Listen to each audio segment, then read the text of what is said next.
My father was a carpenter and had taught me all the techniques for being carpenters.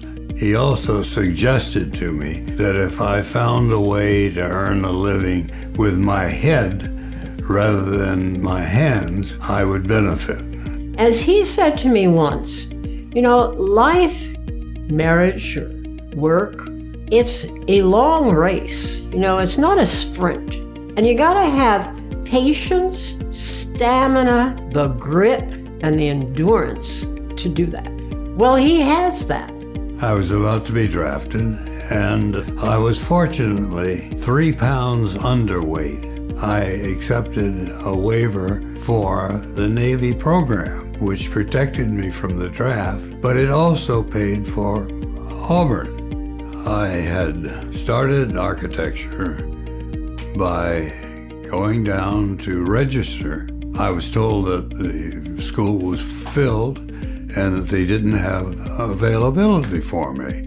The Dean Turpin C. Bannister's office was open, and he overheard the discussion with the secretary and asked to speak to me directly. Suddenly, there was available for another student, and I could be that student. Bannister was so relaxed and creative as the dean, he permitted me to take conducting in music, which was one of my favorite times.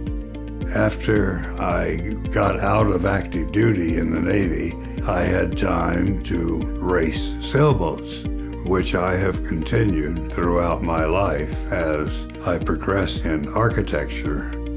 In 1979, Hal Goyette and I became partners in marriage and practice. We started our office right here in Hal's house. It was a boutique firm. We had about 12 people. We had very complex clients. They were educational projects, commercial, and housing. And that's what Hal was used to, having been at Harvard in the planning office.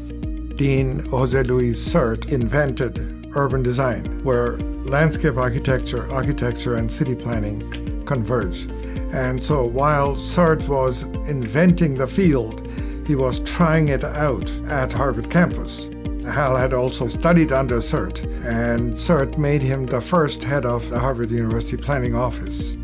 From sewer to parking to politics to housing to huge laboratories, gigantic libraries, sports athletic facilities. It wasn't an architecture of how a building is designed. It is the life of the entire campus that was being designed. All of that as a complete whole, that was urban design, and that's what Hal was doing. To be part of that was absolutely exhilarating. The Society of College and University Planners. He was one of the people who started that whole enterprise. There, he tried to explain several times, how do you program a new building before it's built and before you hire an architect? The scope, the budget, and the schedule are being defined before it is given to an architect. This is something that Hal pretty much designed, developed, and created. So that was another contribution, not just to Harvard, but to the profession of architecture.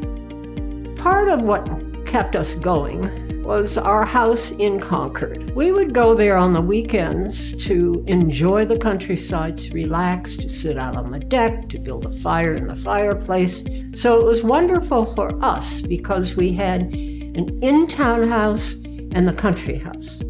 When I started my office with my wife, we were still using T-squares. I would draw the designs on yellow paper, and my staff would convert that to a computer-drawn working drawing.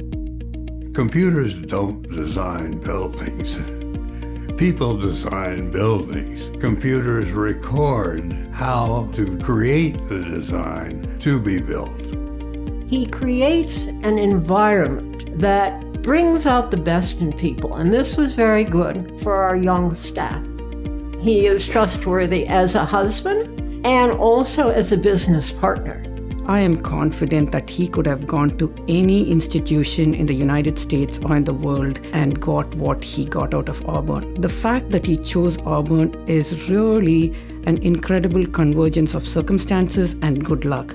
I think Hal is very lucky to have been at Auburn, to be an Auburn man, and we in the College of Architecture, Design and Construction, particularly in the architecture program, are even luckier that we get to call him one of our own.